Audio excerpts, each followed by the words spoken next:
Welcome, everyone, to another episode of Into the Pit. I'm very privileged to have Mr. Todd Neiss with me. He is a Bigfoot researcher, and you also own a conservancy, don't you? Yeah, hey, thanks for having me back, Kyle. Of Yes, course. I'm the founder and president of the American Primate Conservancy that we founded back in 2015, my wife and I. And it's it's a nonprofit based on science and education, and yeah, it's kind of going places, and our main goal is to prove the existence of these things, not so much for any kind of notoriety or anything, but to get them ultimately protected. Hence the conservancy part. But yeah, yeah. Thanks for bringing that up. In Well, fact, I I'm actually. actually wearing our shirt right here. Oh, okay.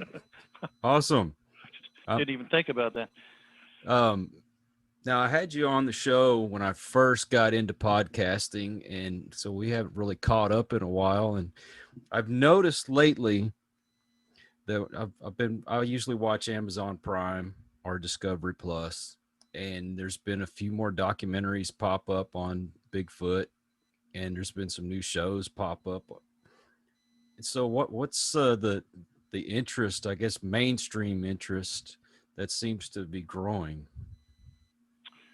Well, obviously, as shows such as yours come along and the word gets out there, let's face it, Bigfoot is kind of a pop culture, pop icon sort of thing.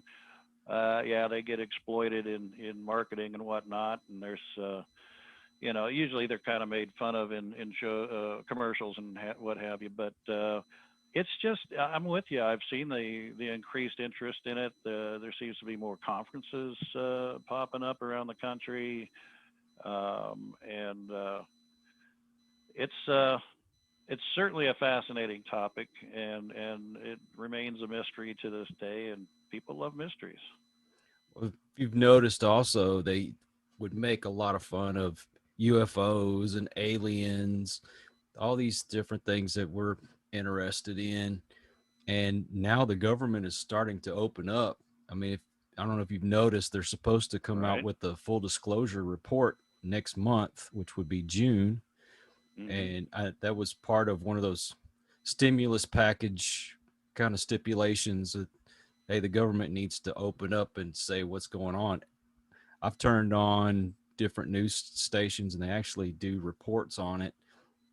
Got naval people coming out and saying, yeah, we've had airplanes coming out here. We've been tracking them. We have no idea what it is. This is technology that not even Russia or China would have. It's millennia advanced from us.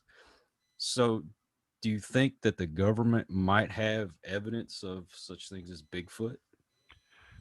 Well, I'm not a conspiratorialist, but as you point out, obviously they know and have known things for quite some time about a number of phenomena and held it close to the chest. So I can't help but think they don't have some sort of documents, files on these things. But again, I think like UFOs, they just they may not want to panic people, and it's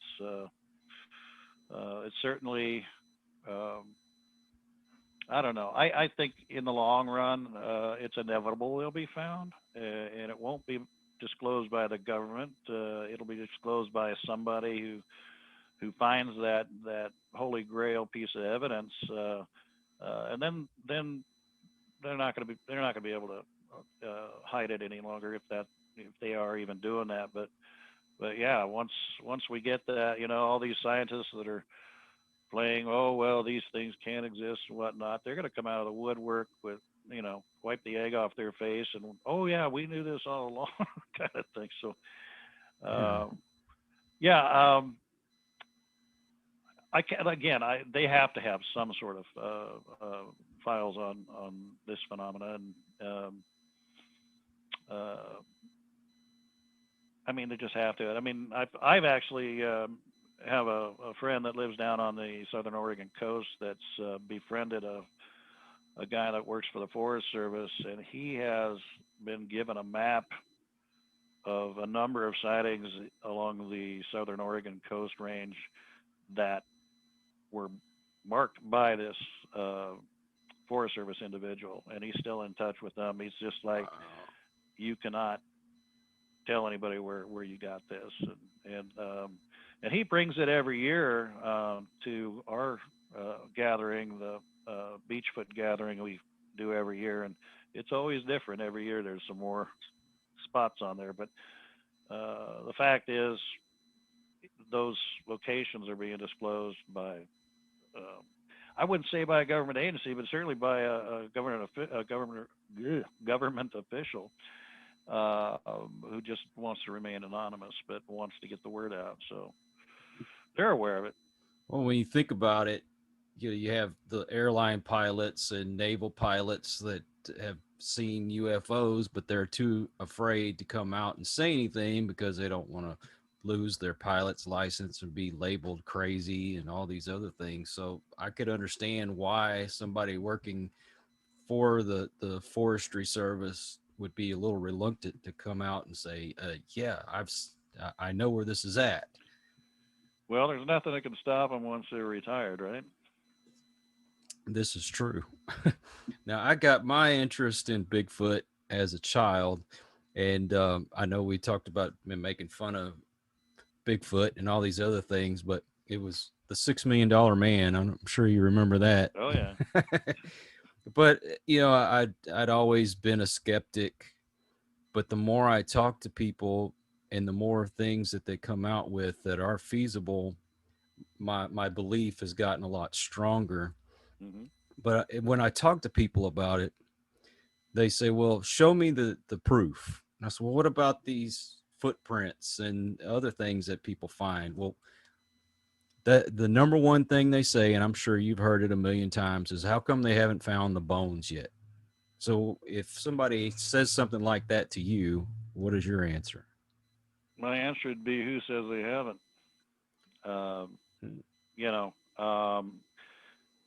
and in that regard, who's to say they've found bones but weren't able to equate it to the big guys? But I think again it's inevitable they'll be discovered, and then most likely it'll be in that form. And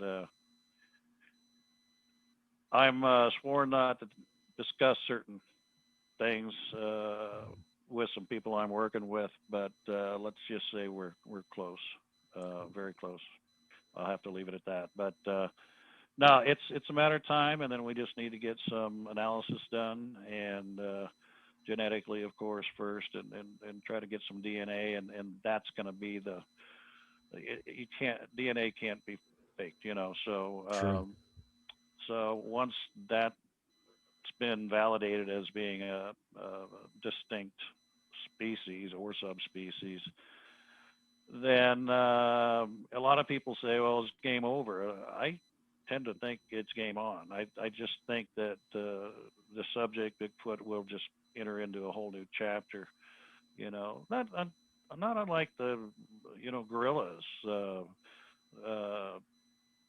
been less than 150 years that even though stories circulated all over Africa and Europe and about the existence of these things, it wasn't until they brought one out and it's like, okay, what do you call this?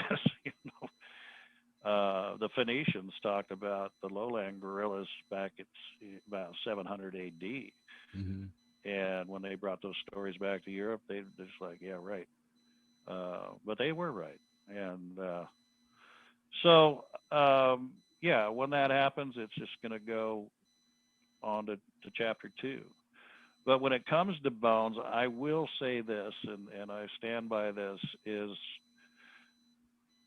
nature is one very efficient recycler. Hmm. Okay, and when it comes like around here, I live in the Cascade Mountains, just east of Portland. Um, when it comes to bones around here, once in a while somebody will stumble across deer bones or whatnot, but it's almost impossible to find bones of, say, a bear or a cougar. And if that's the case, then it's the odds are even so much less likely that we're going to be able to find the bones of one of these. But that being said, back about 1997, I was elk hunting, actually very close to the area where I had my sighting in '93, and had shot a an elk, a Roosevelt elk cow, and I had been following their tracks in the snow. The herd was actually using this road I was on, and I could tell I was getting closer as these tracks got more and more fresh. Mhm. Came around the corner, the herd bailed off into the river, and I've got this probably about a 600-pound cow. Well, it had been snowing, like I said, and the snow was getting picking up, and I only had a two-wheel drive truck at the time, and I was very concerned about getting stuck because I knew I had to go up in elevation to get out from where I was at. So instead of doing a, standard field dressing of this elk, because of time constraints, I just kind of did a field expedient butcher job on this cow. Took the rumps and the shoulders and the back strap, and pretty much left the lion's share of that there on site,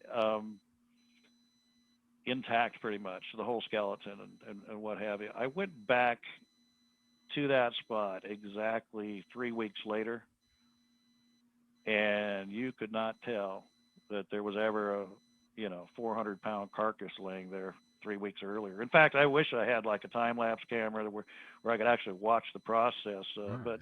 But between predators and scavengers and insects, bacteria, the weather, things just don't last very long out there as it is. So, but we'll keep our fingers crossed and see what comes up. So you mentioned DNA a little bit earlier. When when the DNA is inspected, are you expecting to have primate DNA maybe mixed with human DNA, or is this going to be something totally different? Well, I have to correct you there because humans fall under the same scientific category as primate. Okay. We are uh, the top of the food chain, supposedly, in the primate lineage. But so I fully expect to be primate. That's why we named our conservancy American Primate Conservancy. But where do I think they'll fall? I'm assuming you mean ape versus human kind of thing. I think we're dealing with something entirely different than either. For a long time, I kind of supported the theory of this being a descendant of Gigantopithecus from Southeast Asia, but I've since kind of come full circle, and I believe that what we're dealing with is a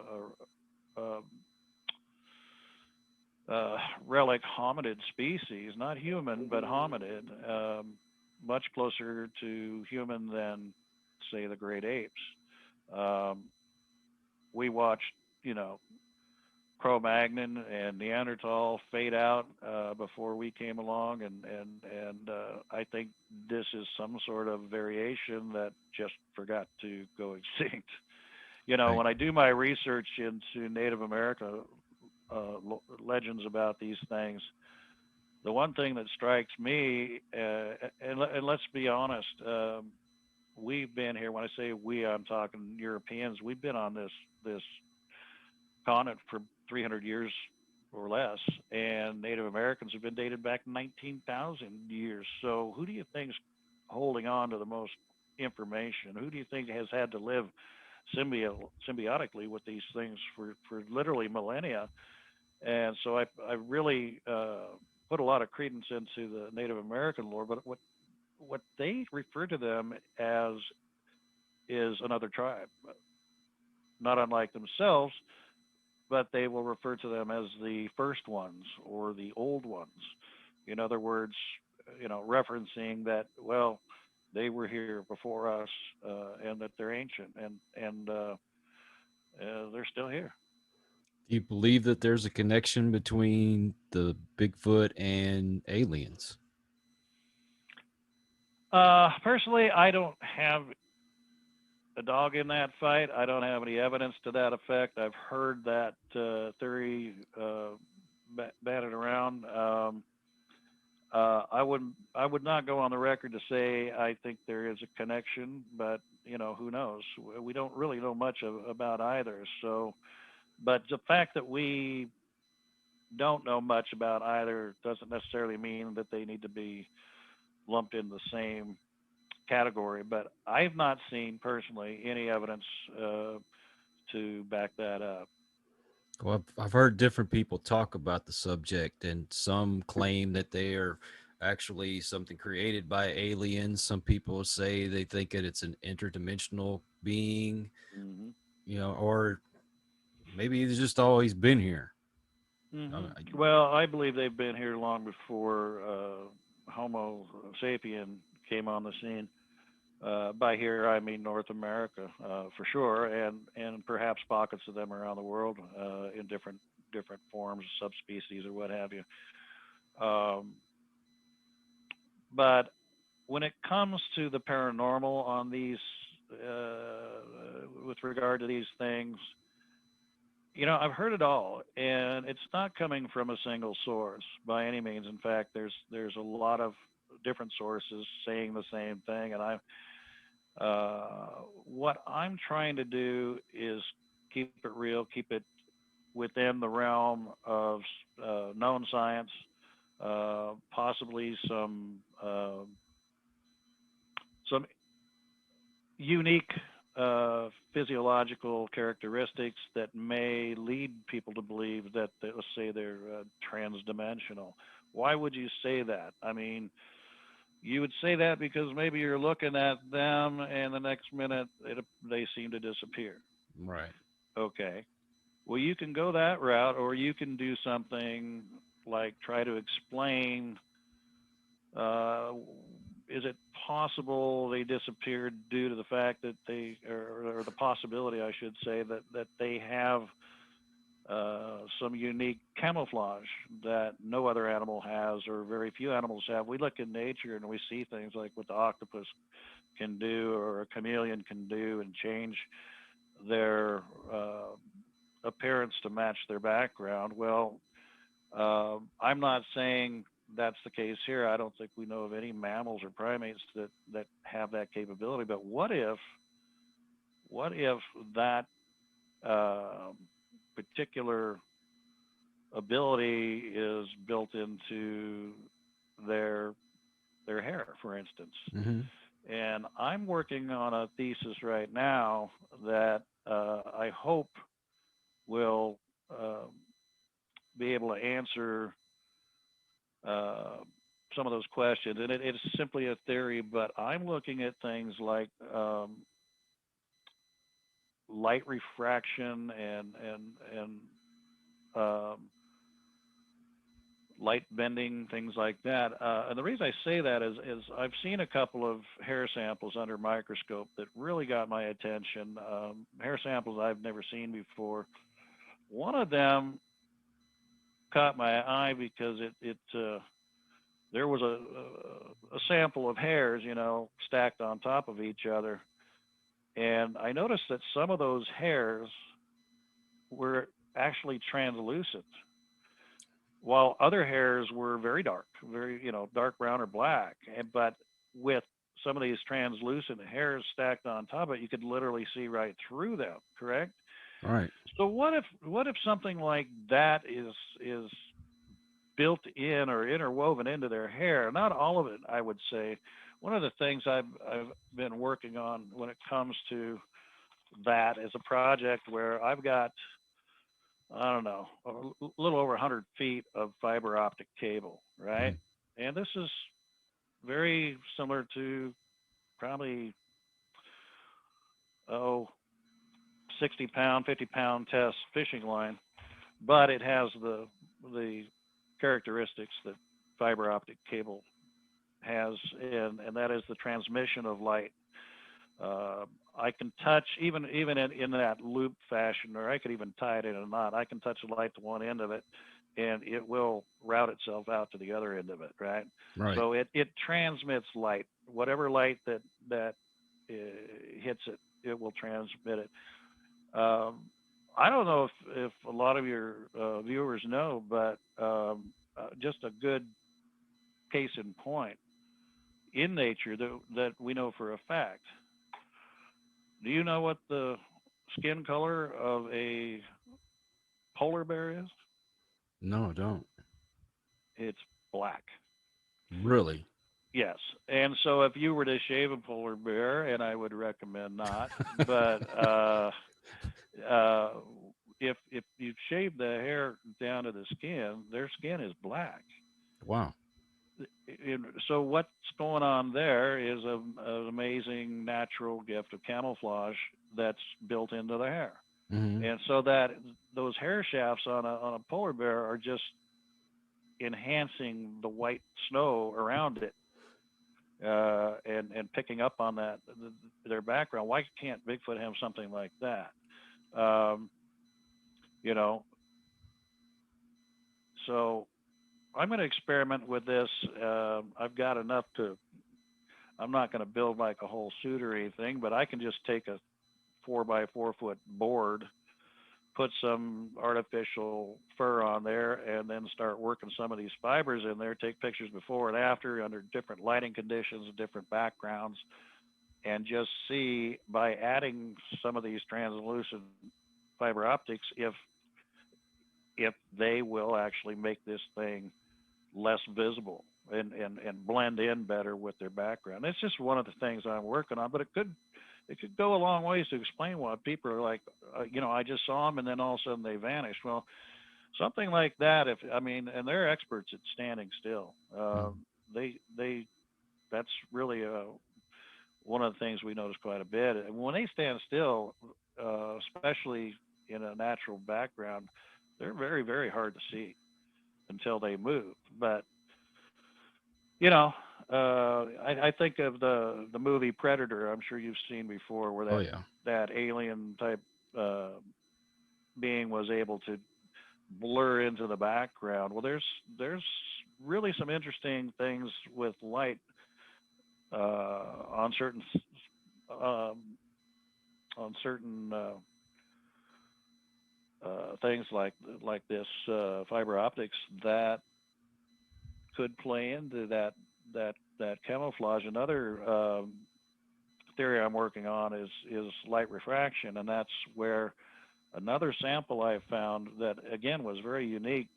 Again, a sample of a clump of hairs under a microscope, and there were a number of those hairs. You're looking for the cuticle, you're looking for the core, you're looking for the scaling on the outside of the hair and whatnot. Well, the I wouldn't call it scaling, but on the outside of one of these hairs, it looked like there was some microscopic, almost like glitter, embedded in what we would assume be the outside coating of the scaling, I guess, if you want to call it that. And got me to think, if there is some microscopic, some minerals or something that they are able to pick up that somehow transfer to the hair. I don't know, but I mean, if you had a million little mirrors built into your, and again, I'm talking, unperceivable without a microscope. But if you had some of this reflective glitter, if you will, built into some of the hair, would it not reflect some of the background or the surroundings of where the creature's at? Again, just a natural potentially natural camouflage that we just don't understand. So those are just a couple experiments I'm going to work on, and I really think there's there's a good possibility of that is the case, that what we're dealing with. You know, um, yeah. So there's a lot of different um, paranormal aspects about these things, but let's just keep in mind that paranormal, by definition, just means outside of the norm, Right. at least of what we understand today. So yeah, that's kind of some of the things I'm playing with, trying to make sense of why people are seeing what they see, and attributing to um, this paranormal uh, theories. But there's answers. There's always an answer. That's the truth of the matter, and we'll get it. But I'm just not there to this point of transdimension that some people talk about. I'm just trying to find a different logical answer for it. Well, that's kind of to my point is you have found a more logical explanation compared to what some people believe. And I guess that's probably why a lot of folks are thinking, "Oh, you're just crazy because aliens and this, that, and the other." Although we're gonna get disclosure on aliens next month, I'm so looking forward to it. fingers crossed. But you also think how animals have adapted through the centuries to their environments, and how they're able to camouflage or protect themselves. I'd never thought about the translucent or even the reflective type hairs. I've kind of thought of, since I've seen a few documentaries, we're just a few evolutionary generations away from being able to control our own eye color and hair color. So maybe it's a possibility, but I like your theory. Well, evolution really kind of comes in three flavors. It's either uh, divergent, uh, parallel, Hmm. or convergent. And in fact, over a period of time, it could be all three. Let's take a look at humankind, for instance. We all, uh, in theory, came out of Africa, if you will, Hmm. and as we spread out, certain uh, populations develop certain traits in order uh, to cope in whatever environment they found themselves in. And so we can think about primitive man over, say, in Europe, and even primitive humans here in North America. They're existing at the same time, but they're developing uh, on a parallel. Uh, at one point or another, we became a parallel evolution, an evolutionary track. Now, what's happening, which is kind of interesting when it comes to humans, is that we're now converging back, and it's said that in a matter of a century or so, we're all going to be, genetically similar. Hmm. We're all going to, there's basically going to be a single race. So we started from a single race, we split up and developed different characteristics, and a lot of that has to do with technology as far as the convergence part, because now I can fly anywhere in the world in a day, Hmm. where 500 years ago, forget about it. So because of uh, interbreeding between what used to be isolated cultures and what have you, tribes, if you will, technology has played a part in bringing us all back together again. So True. it's fascinating. It is fascinating. Which way these things are going, I don't know. I don't know. It's a good question. They What they may still be branching out. what could also be feasible, and if you think about it, things like crocodiles or birds, they're still forms of dinosaurs. Hmm. So why wouldn't it be considered that maybe some form of Neanderthal or other type of uh, human breed or might still be from that era? Well, let's look. That's a good point. I mean, but we still don't even know everything about humanity No. and our own history. And it makes me think of Homo floresiensis, for instance, that on the island of Flores in Indonesia, they less than 10 or 12 years ago discovered an entire race of small humans, Mm-hmm. which they named Saw that. Homo floresiensis. Some of them, trying to think, they call them not an Ewok or whatever. There's something else they call them. But anyway, they had found one, and when they analyzed it, it was about 40 inches tall. Initially, they thought this was a juvenile, and when they analyzed it, they discovered this was a full-grown person. Mm-hmm. Um, and then, consequently, they found a number of other uh, fossils and skeletons that also proved that this is as big as they got, and these were humans, and they aren't pygmies per se, but it's like a subspecies of human that's just been there all this time. And when they initially found it, they thought it was a couple million years old, and they've carbon dated it now to find out that it's like 15,000 years old, which is it's a blink of an eye in terms of human evolution. True. I mean, like I said, we've dated Native Americans here in North America back now to 19,000 years. So think about that. At the same time, Native Americans on this side of the planet were inhabiting North America, this group was still alive. It was still alive, just on the other side of the planet. And they went out, at least we assume that they've gone extinct, not that long ago. Not that long ago. So if we don't know everything about, our own race and our own subspecies, what's to say we know everything about Bigfoot or Sasquatch or other creatures like that? Well, there's There's so It's a big many. world.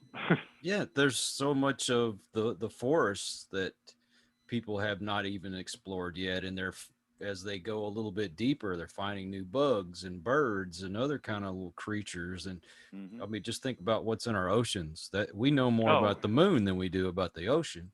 right. So who knows what's there? True. But Yeah. things have just it's amazing. And then when you're in the field like we are, I mean, you're more on the cryptid side, I'm more on the ghosts and spirit side of it. And we've been ridiculed through the years, made fun of because people don't understand. And the scientific discoveries and tools that we're using are bringing forth some real evidence. I mean, I don't know if you've watched Ghost Hunters, the last go around, but they have what is it called? There's a camera that picks up photons, and they're able to see ghosts and things like that. And y'all are, I mean, this is a new science, so you're Well, you're so finding new yeah, ways of discovering things. exactly. And as time goes on, and this technology, most of which starts out in a military lab somewhere, as time goes on and more advancements are made, a lot of this technology trickles down to civilians, and along with it, the prices come down to where it becomes more affordable for us to add to our toolkit, if you will. And yeah, so we've got thermal cameras and night vision cameras. In fact, I just purchased a full color spectrum night camera that, as far as I'm concerned, is better than anything I had in the Army. And I've only been out of the Army for 2 years. But I'm talking full color. We're not the green, grainy stuff, but I can be out here pitch black and make out my red pickup truck in the color red, my blue BMW in the color blue.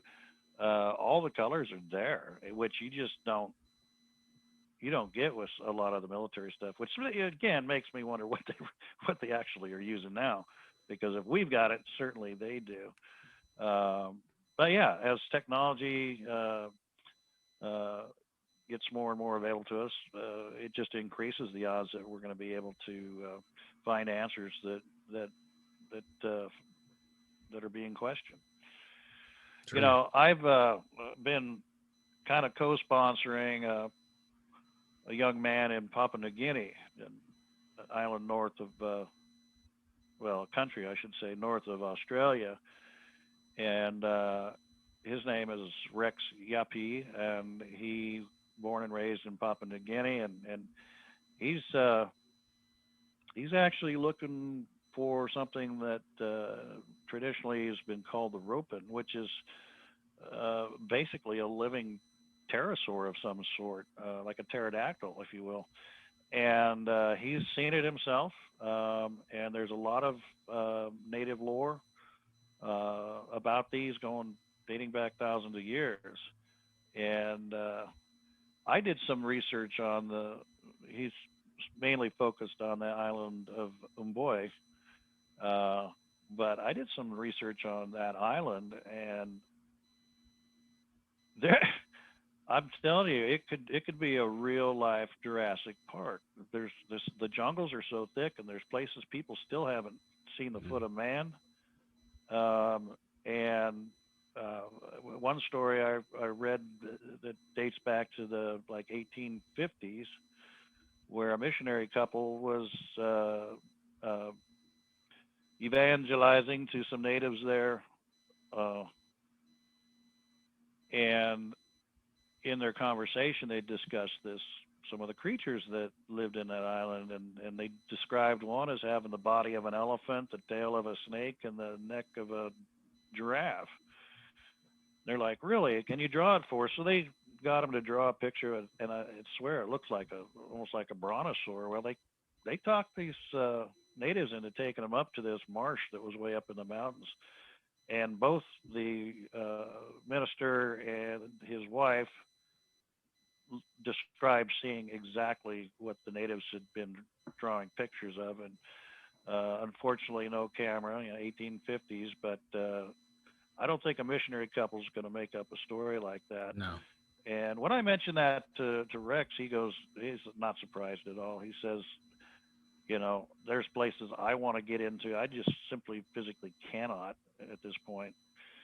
Um, So who's to say what's out there? We've sent him a number of game cameras and night vision, a drone, some parabolic microphone and recording equipment, and tried to help him out in his endeavors on the other side of the world. But I don't know. Someday I'd like to go to Papua New Guinea and get out in the jungle with him and just see what's out there. That would be exciting. You mentioned about the pterodactyl like creature. I believe I saw Josh Gates looking for that on one of his shows. But you mentioned again about the equipment and stuff. The equipment's getting so more advanced, and you don't have to just rely on eyewitness testimony. You've got different cameras and things like that. I mean, I say this is a basically a new science, but they're finding new ways of using some of this technology. It's incredible. Well, one of my next projects that I'm going to be working on is now that uh, now that our game cameras have advanced as much as they have, there's you can literally uh, they've got cellular technology where they'll if they get tripped, you immediately are alerted and you immediately can see what's tripping them. It's a little expensive at this point. You have to have a subscription, a cell subscription for each camera.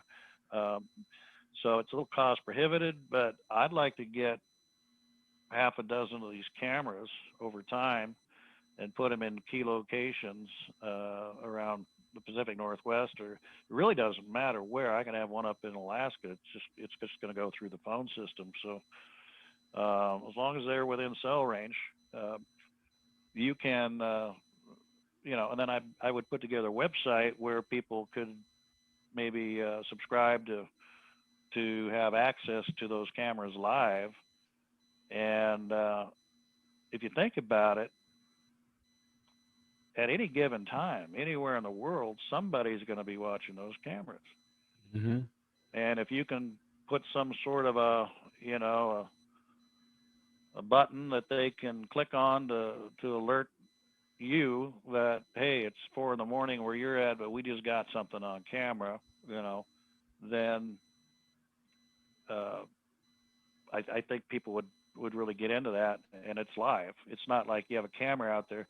Like we've got over a dozen cameras, and you go out periodically, check them, and let's say you have something significant on film. Well, you look at the date time stamp, and it's 4 days ago at 11 o'clock at night. It doesn't do you any good now Mm-hmm. because chances are whatever triggered that is long gone. So again with the advancement of technology and the cellular game cameras, um, it should be a game changer. I think. I remember years ago there was a site. I don't even know if it's still active, but it was called Africam, and it was a live video feed in Africa of a watering hole that ran 24/7, and you could log into it. And I used to do it at work. I'd log into it and make a little window in the corner of my screen, and every once in a while, here comes some kind of a rodent or a deer or a gazelle or a lion or whatever. But think about that. It was probably 3 in the morning there, but it's 3 in the afternoon here. Somebody somewhere is always tuned into that and always watching. So It's crazy. same kind of concept that I'd like to do. Look how much everything has advanced in just the last 100 years. Heck, the last 10 years. I mean, I think I was in junior high when the first personal computer came out. We had them at school, and now we're freaking holding them in our hands. Oh yeah, It's yeah. crazy. There's more technology in your cell phone than was what put a man on the moon. So Exactly. it's amazing. Uh, you can pull up anything on your phone now too. We have some game cameras ourselves, and those things, even though they're a lot older than what you're talking about, how quickly they're able to come on and take a picture. Oh yeah. So I There's can just actually a web. imagine. There's actually a website. Uh, I'll look it up and send you a link. But they do uh, testing on all game cameras and provide data that's like how many what fraction of a second it takes to for one camera versus another to lock on and shoot. What's the reload time? What's the range? What's the spread, the detection range versus the actual picture range? But they give a really great in-depth study on cameras, and I've even seen where they've set up like a wall and put 30 or 40 of these cameras, mount them to the wall, and then run tests simultaneously with all these cameras and compare them to each other. But it's a great site. I'll try to get it to you because some cameras are better than others. Doesn't mean they're not that they're more expensive than some. So, but if I'll get that to you because I think that would work not only in my field of study but yours as well. Oh, for sure. I think it's funny. We thought we had come full circle when we got Polaroid cameras. I think can't get more advanced than that. And You now can't look, find them. Now they're believe it or antiques. not, you can still find them. Is that right? Yeah, my son got one for Christmas this last year, Oh, and be I'm like, darned. God, I didn't even think they still made them. But if you would, I'd Hmm. like for you to send me any links that you might have that like for the conservatories or conservancy, excuse me, that people might be able to donate. Any websites, anything Sure. else, because we'd like to put that in the description. But before we end the show, I would like to talk a little bit more about the conservancy and also about. I know it's a little more exclusive, but the Beachfoot convention. So if you could talk a little Sure. bit about that, that'd be awesome. Sure, absolutely. I appreciate that, and I'll get you those links before we go off the air. But so again, the American Primate Conservancy was founded in 2015, and this was when my wife and I got married. Diane Stocking had her own site, her own organization called Stocking Hominid Research, while I had one called the American Primate Foundation. And so once we got married, we're like, she's been studying Bigfoot longer than I have. I said, why don't we just, there's no reason to have two websites. Let's just change it up a little bit, change the name to make it more appropriate, and combine our resources. And so we did in 2015. We got uh, registered with Department of Justice here and in Oregon, and got our domestic nonprofit status. And in a nutshell, the mission statement uh, for the Conservancy has five components. It's the discovery, research, knowledge, recognition, and protection of this species. Mhm. And if you think about it, it has to go in that order. And discovery is happening all the time. I think we can check that block. Research is happening, as is our database of knowledge is growing. So what we need to do is bridge that gap between the knowledge and data we have to be able to get it over the hump into being scientifically recognized, and that's no small task. Um, what we really need to do, and I've been part of a couple different projects out there. One is called Share, which I helped found, which stands for scientific. It stands for Sasquatch Hunters uh, Academic Research Exchange. And the idea was we've got all these independent organizations out there that are all each independently collecting data. And what we want to do is kind of twofold: is try to bring them all under one umbrella, try to get all that data in one place, make it an open source database that anybody can access. And secondly, and I think most importantly, is that we need to bridge that gap between the amateur researcher out there and mainstream science. And believe me, there are some PhDs out there, doctors and whatnot, that are very interested in this thing. But along with it comes the whole ridicule factor, and of course the reputation, academic reputation for these scientists is very important to them in terms of getting grants and funding and uh, teaching jobs and what have you. But that being said, there is this gap, this marked gap between the amateur researcher and mainstream science. So what Share was set out to do is bridge that gap. And you're not going to be able to bring a scientist down to an amateur's level. We need to turn it on its head and study exactly what science requires and what sort of formats that they do their papers with in regards to any animal, known or unknown, and then try to elevate the amateur researcher to be able to access a number of SOPs that will walk them through the process of we need date, time, temperature, elevation, all these different factors that go along with every sighting. And, frankly, you should be able to write a paper and remove the name Bigfoot, redact it, and replace it with whatever you want, a species of frog or whatever, and it should read just as smoothly and scientifically as anything else. Just because you now take the frog out of the picture and put in the word Bigfoot shouldn't change uh, the legitimacy of the paper. So The other project I've been working with, and we've been working directly with scientists, zoologists, and whatnot, is called Project Zoo Book.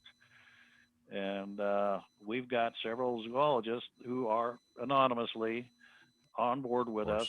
course. Um, Most of them dealing in primate studies, and so we're working along with them because yeah, we have something to offer each other. I mean, they have this passing interest in the Bigfoot phenomena, and we have a lot of information they don't have. They have information that'll help us kind of reformat it, if you will, into something that's more easily digested by mainstream science. But so between Project Zoobook and Share, uh, again, Sasquatch Hunters Academic Research Exchange, um,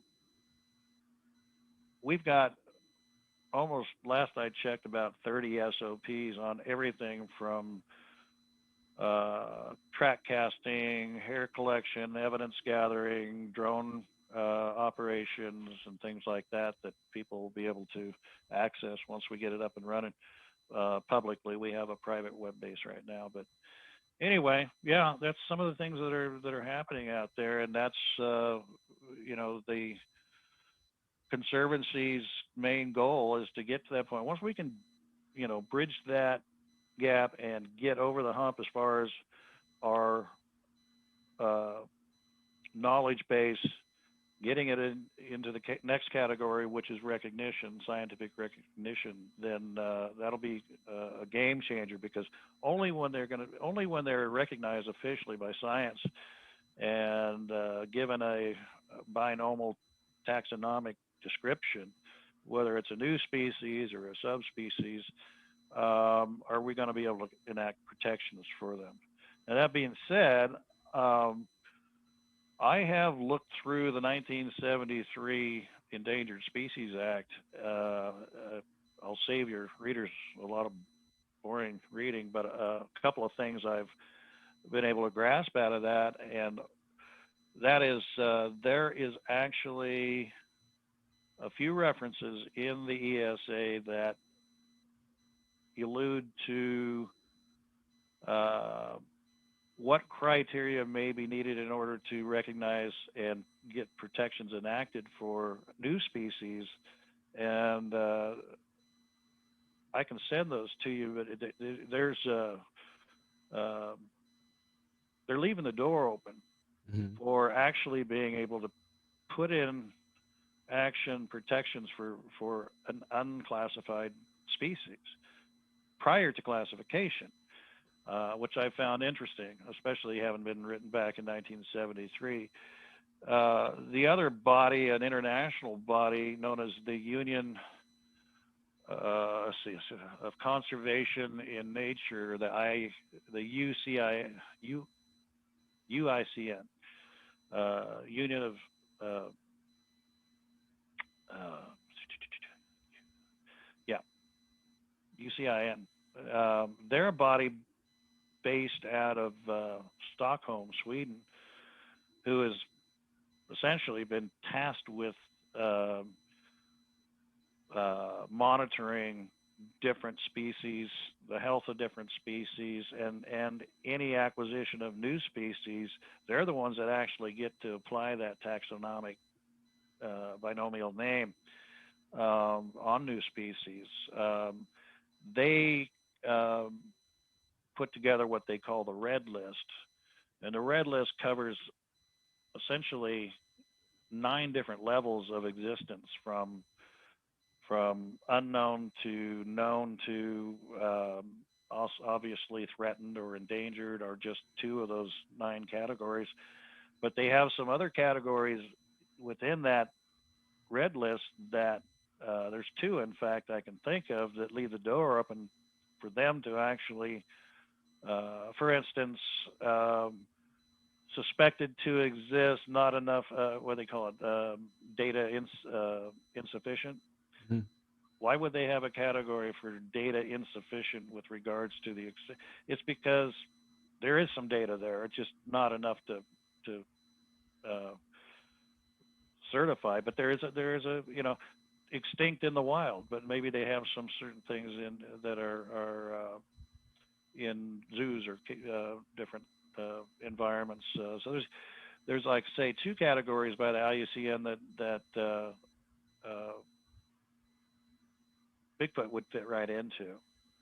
And in fact, it was only a few years ago, and this was in the Journal of Science, that for the very first time in history, a species was admitted into the IUCN that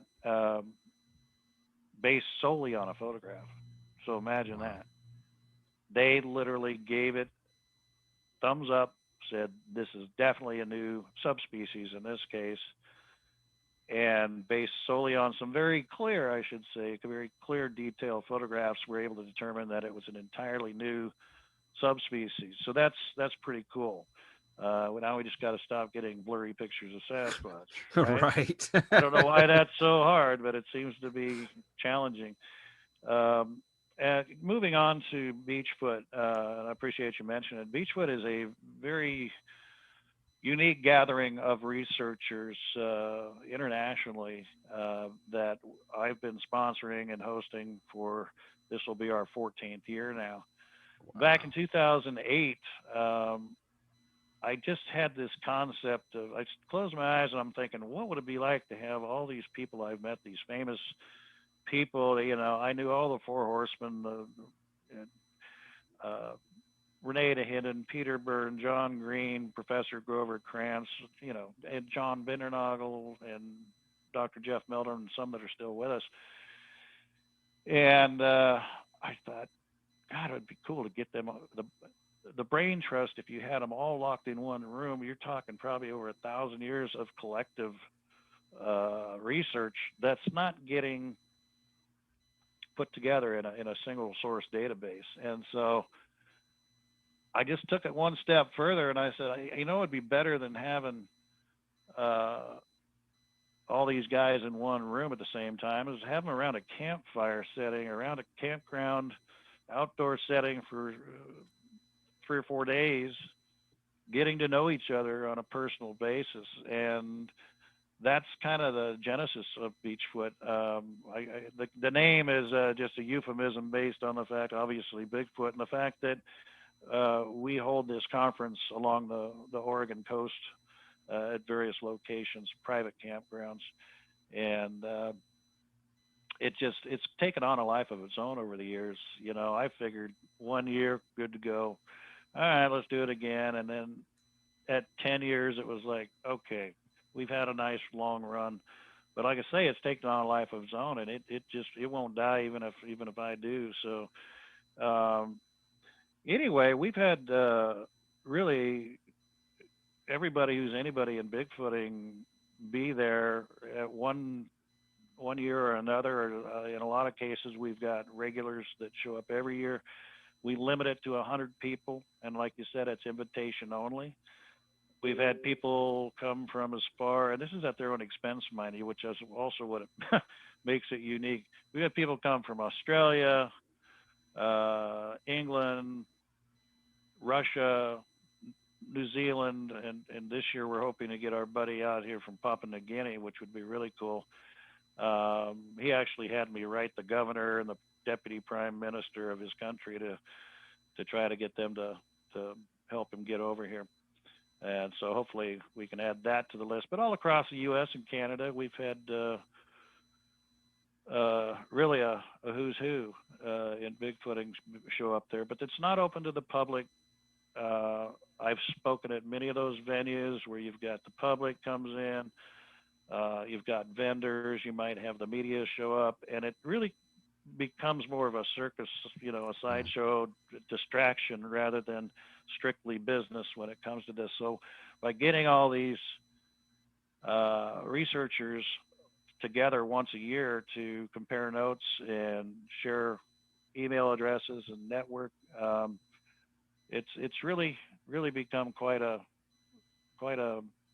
special event. And I think, we were talking a little bit before we got on air that one year, my wife and I actually decided to surprise our guests by getting married uh, during the during the gathering, and we had just put it on the schedule as a special event.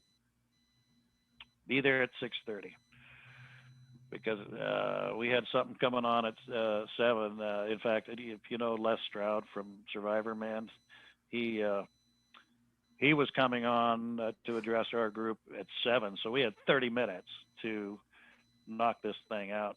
It was kind of funny. I mean, I think people thought we were putting together a skit. They probably didn't think we were being serious, and then pretty soon they figured it out, and they're like, "Holy smokes, yeah!" It saved us so much money in invitations, and we had a captive audience, and all of our friends there already. So it was a lot of fun. It was a lot of fun. But yeah, this year's event's going to be June 24th through 27th, 4 days, 3 nights, 3 nights of bonfire, singing, music. We do a potluck kind of barbecue on Saturday. Um, we it's interesting is we'll get a half dozen speakers that normally are paid to go to other different conferences, right? Hmm. Their travel expenses are picked up, their hotel, their lodging, and transportation, and food and whatnot.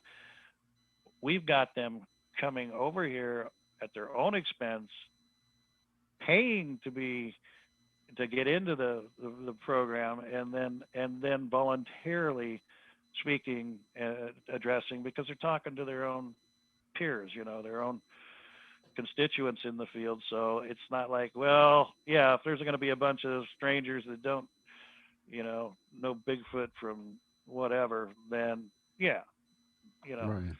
and if you're going to get them to, pony up some money to get into the show, then fine, I want, give me my cut. But in this case, it's like we're preaching to the choir. We're all of our contemporaries are there, and so hell no, I'm not going to charge Peter Byrne to talk to Ron Moorhead or Bob Gimlin or whoever happens to be the audience, because we're all kind of it's kind of this event, it kind of levels the playing field, if you will, and it's serving its purpose. It gets people to share information and to build their friendships and their contact lists. And anyway, so that's Beachfoot. Who knows how long that's going to go on, but like I say, it's got a life of its own, and it'll probably outlive me. Hopefully, it goes on forever. I got a feeling it might. Well, what's amazing also is you may discover something else while you're out there. Who knows? But I think it's very important for people to keep an open mind, because look at the things they used to think was crazy, could never be feasible, and now we take for granted. Right, You right. look at airplanes. People used to laugh. Oh no, there's no way man can fly, and now it's part of our everyday life. But now we're flying helicopters on Mars. Right. So yeah, I think it's important for people to keep an open mind about these kind of Exactly, things. exactly. I understand the academic world, and it's got to be kind of difficult for these folks to come out and say, yeah, I believe, or I want to be part of this research. But like I say, you never Well, know what you're going to find. I've always wondered when science stopped becoming the art of discovery. Right. I mean, isn't that what science is all about? And sometimes you gotta step outside the box and color outside the lines, if you will, and say what if, and quit piggybacking on known technologies and trying to expound on those, but to actually get out there and explore and discover. And that's what's great about this field, and like the field that you're in as well, is it kind of becomes open season for any of us, amateur or professional, to get in the game, and that's what makes it fun. Well, I mean, look, as a species, we used to think that the Earth was flat. It's Yeah. not. That's another show. Oh, okay. Sorry about that. And I mean, what we never thought we'd even step foot on the moon. I mean, some people actually, I think, believed it was made out of cheese. Yeah, well, a good friend of mine, Ron Moorhead, has written a book called Quantum Bigfoot, and he's kind of turned his endeavors into looking at this thing through the field of quantum physics, if you will, to try to explain some of the properties that these things, try to explain why we're not finding them or getting the evidence we want. And he'll tell you, 100 years ago, microwaves were considered quantum theory. Mm-hmm. The math was there to suggest that it could happen, but nobody had built a device that could actually do that. Sound waves that actually create heat, and it was actually during early World War II, where they were experimenting with radars. And I think, as the story goes, somebody had like a cheese sandwich that was sitting not far from one of these transmitters they were trying to build, and turned around and the thing was melting. And they put two and two together and go, wait a minute, are we actually manipulating sound molecules to create friction to heat stuff up? When they're trying to detect an aircraft coming in from 10 miles out. Mm-hmm. And so some of these things just get stumbled upon, and things like you say we take for granted today. Remote control technology, things like Radios, that. television, all these Exactly. things. At one point, they qualified as quantum theory, and it wasn't until somebody was able to literally build the apparatus to match the math and science behind it that we were able to make things happen. So Uh, I yeah, just, I suggest nobody lose your curiosity. You never know what you could discover. You never know what you could invent. exactly. Well, I thank you so much, Mr. Neiss, for being on today. Uh, it's Oh, been a pleasure. I'm glad we got to catch up. And we have to stay more in touch. I hadn't talked yeah. to you in a long time, and I've Let's. been bugging you a lot the last couple of weeks. Sorry about that. Let's do it again, Kyle. I'm really enjoyed it, and I'm honored to be back with you, and it's always fun. Well, I'd like to maybe set up something where we could talk for a few minutes while you're at the beachfront if we don't get to get out there. Or excuse me, the Beachfoot. Beachfoot. Blah blah blah blah. Blah. We may be able to do that. I think we've got the technology. But one thing that I really enjoy about Beachfoot, and it was something I didn't even realize until a couple years into it, is this one particular location in the Coast Range that it's called River's Edge Campground. That we basically own this 10-acre spot along the river, that nobody's cell phone was working. That's the best thing in the world. And yeah, but you know what? I didn't even pick up on it for the first couple of years. It's like after like 2 days of no cell service, people are like, all of a sudden they actually have to talk to each other. And there are a few panicked people that jumped in their car and drove down the road to try to get a signal out. But for the most part, people lived without their phones except to take photographs and videos and whatnot. And then you pack up everything and you're heading back home, and all of a sudden your phone starts lighting up with every message you ever lost, didn't Mm-hmm. have. But we were able, and it really depends on the camp host. We were able to do, like I said, we've done a couple of Skype type or Zoom type addresses. Uh, like I had mentioned, we had Les Stroud come live on board. He was in Ontario, Canada, at a hospital with his son, and it was 7 o'clock our, so about 10 o'clock his time, he's found a conference room in the hospital and addressed the crowd via Skype, I think, at the time. And we also more recently had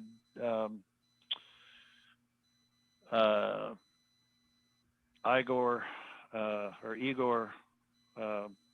Dmitry, who's from Moscow and has been doing Bigfoot research over there, address the crowd that way. So I say it depends on the camp host, because fortunately in those times they had their own little booster kind of deal that allowed them to get their internet where they're at, and they were kind enough to loan us the password, so we were able to pull that off. So I'll check with them. I'm hoping it's the same camp host, but it'd be great to address your audience from Beachfoot. That would be awesome. Maybe we can do a live event. We'll see what happens. Well, it'd even be better if you were there and you can do some interviews, because you know I'm telling you, you will never have as many authorities on Bigfoot in one place at one time, and you could just start picking them off. It'd take you all 3 days to do it. That would be awesome. I wouldn't mind that at all. We're going to try. We're going to give it our best. All right, buddy. But I want to thank everybody for joining us, and we will catch you on the next one. Paw boy.